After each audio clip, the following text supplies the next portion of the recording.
Me dirijo a ustedes en esta oportunidad, hoy, 23 de junio, cuando la nación se prepara para un tiempo de ayuno, de oración, que se ha convocado a propósito de la actividad que se realizará mañana a nivel nacional y concretamente en el campo de Carabobo, para rendir culto y también de acuerdo con el pronunciamiento de algunas autoridades de consagrar a Venezuela algunas potestades desde nuestra perspectiva de las tinieblas.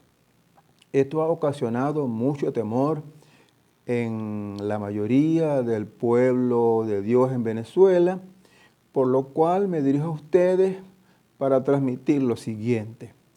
Nosotros los cristianos estamos bien seguros de la fe que profesamos y del Dios en el cual creemos. Un Dios todopoderoso que tiene el control sobre todos los procesos humanos e históricos. Y no hay ningún poder que pueda oponerse al poder divino. De manera que no hay potestad de ninguna naturaleza, ni humana ni espiritual, que pueda en un momento determinado superar la suprema voluntad de Dios y actuar en una forma libre en cualquier nación del mundo. Para entender lo que pasa en Venezuela, tenemos que hacer un pequeño recuento y esto lo hago con mucha prudencia y con mucho respeto a todos los que me están escuchando. Ustedes saben que la población venezolana, de acuerdo con los estudios demográficos, es una población que está estratificada de la siguiente manera. Tiene un 80% de la población profesa la fe cristiana, desde la perspectiva católica o de la perspectiva evangélica. Y un 20% está constituido por personas que no creen en Dios, son ateos, profesan otras religiones no cristianas y algunos gnósticos y de otras religiones. Es decir, que la mayoría del pueblo venezolano es cristiano. Entonces, lo que está ocurriendo en el país no es que el diablo se ha hecho presente para gobernar el país, no, sino que una porción de los venezolanos se han puesto de acuerdo y han apoyado a esta revolución con sus votos, porque muy bien sabemos nosotros que los demonios no votan, sino personas. Este gobierno no vino por un golpe de Estado, no vino por una revolución sangrienta, sino con la anuencia del 80% o de parte del 80% de los venezolanos. Es decir, el 20% que conforma la población no cristiana no tiene la capacidad como para gobernar este país. Entonces, los que están en situación de poder han sido porque la mayoría de la población venezolana les ha dado la anuencia.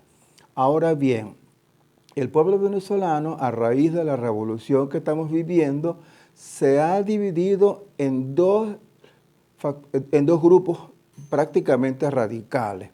Por una parte está un grupo de hermanos respetados que son afectos a la revolución y han ido a Miraflores para ungir al presidente y decirle que él ha sido puesto por Dios y le han leído Romanos 13:1, donde dice que no hay autoridad sino puesta por Dios. Entonces han ido a Miraflores para decirle eso al presidente. Del otro lado hay un grupo que se pone en el lado opuesto y lanza anatemas y maldiciones contra el presidente y la revolución. Estos dos extremos no son los correctos y en la Biblia lo demuestra.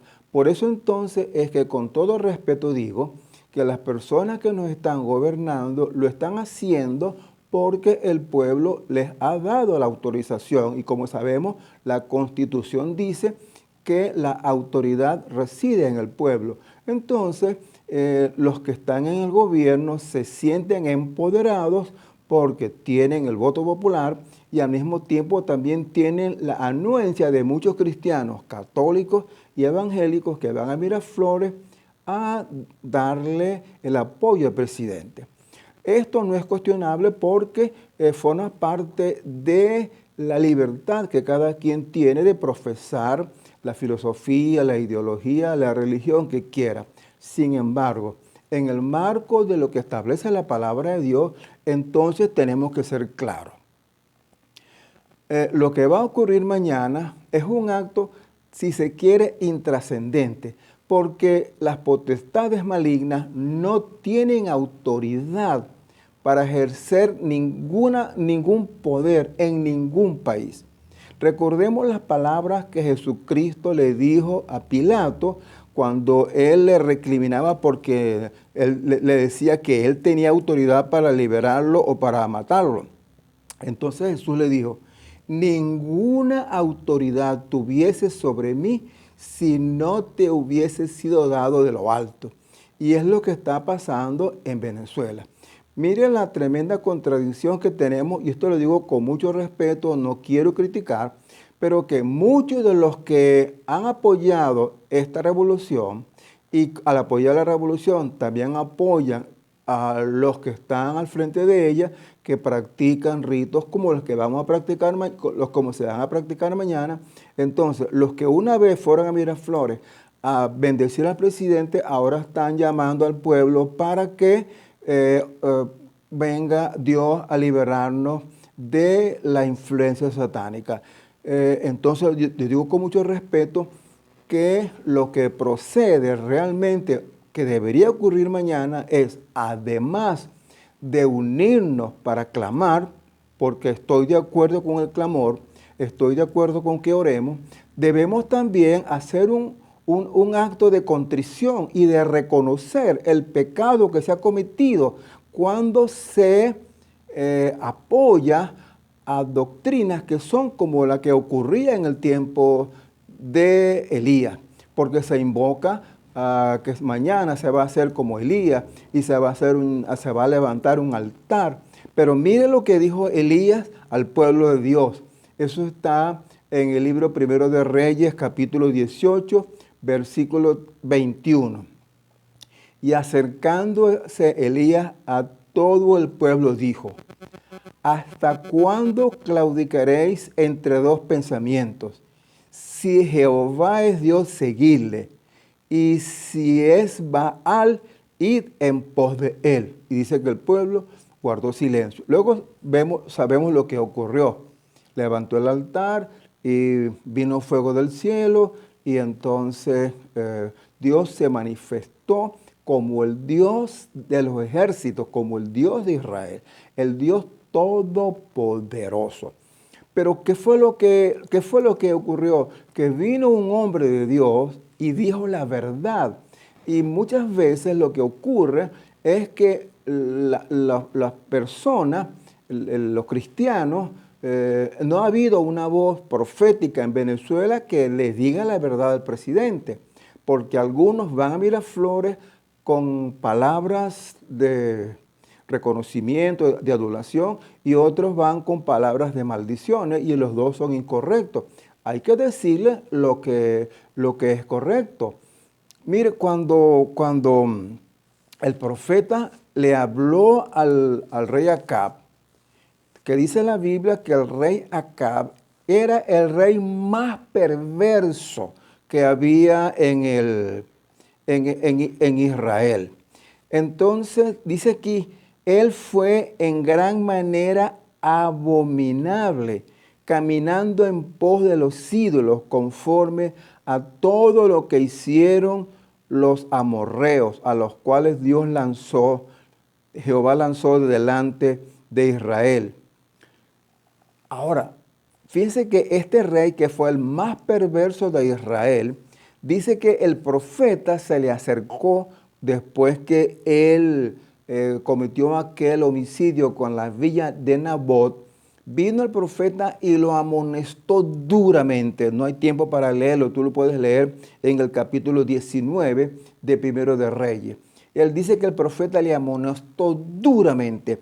Y después que le amonestó en forma tan dura, un hombre que era, dice aquí que era el más impío de todos los reyes de Israel, dice que cuando oyó Acab las palabras de amonestación del profeta, vean lo que hizo.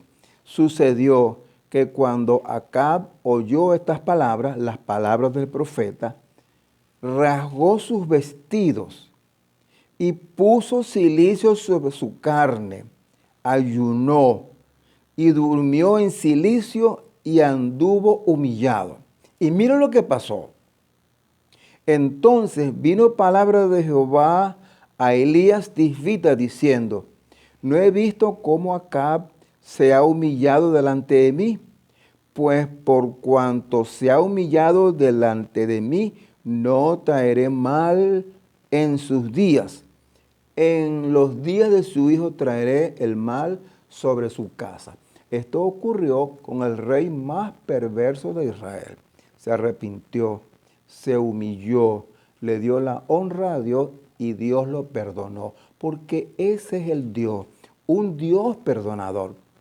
Ahora, lo más sorprendente de la vida de Acab, que fue uno de los reyes más perversos de Israel, miren lo que ocurrió cuando Acab murió.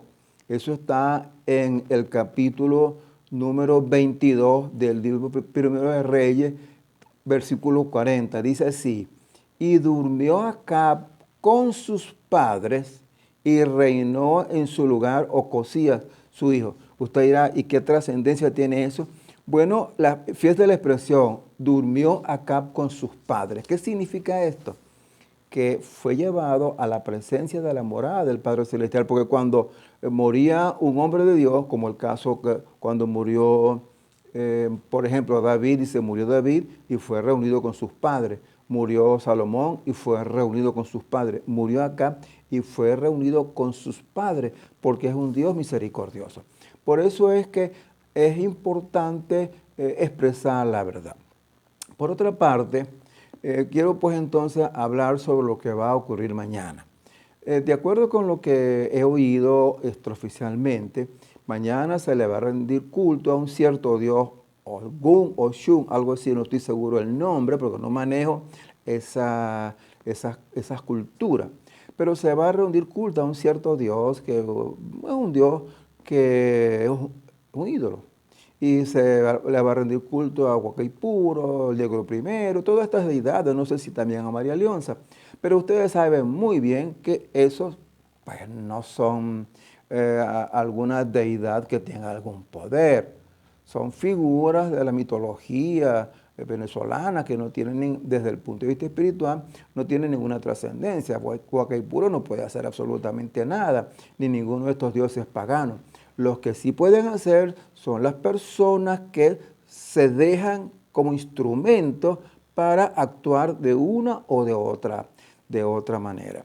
Entonces, en Venezuela, en toda la historia de Venezuela, hasta hace unos años para acá, nunca se había observado que se proponga un culto público de personas que profesan la brujería o la santería o las religiones ocultistas. Eso nunca se había visto. Se practicaba en el culto a María Leonza, en la montaña de Sorte, y ocurría pues de una manera más privada. Ahora se ha hecho público y es lo que ha alarmado a la mayoría de los cristianos. Y creo que es prudente, es bueno que mañana nosotros pues hagamos un acto de contrición y también que oremos. Vamos como Primera Iglesia Bautista de Valencia a unirnos al clamor. Pero entiendan lo siguiente, Dios no va a escuchar si no hay un verdadero arrepentimiento del pueblo venezolano. Tiene que haber un arrepentimiento.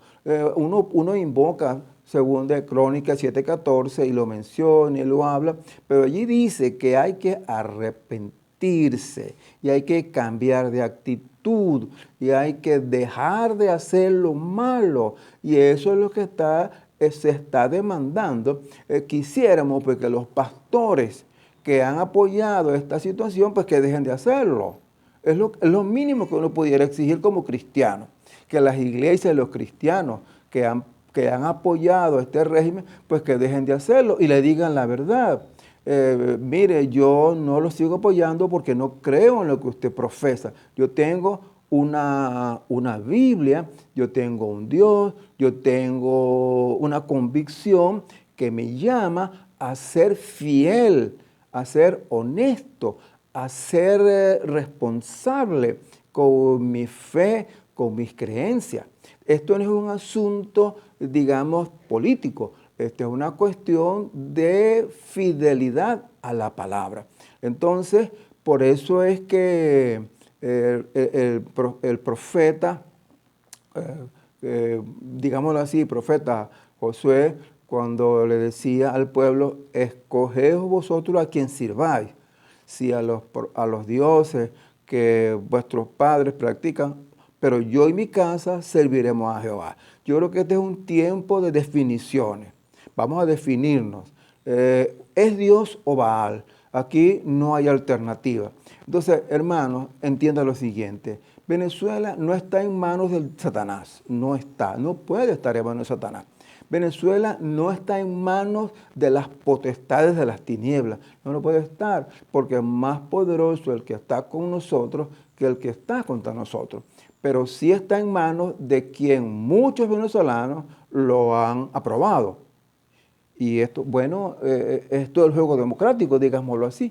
Entonces se ha escogido y entonces ahora pues tenemos que aceptar que nosotros escogimos esa opción.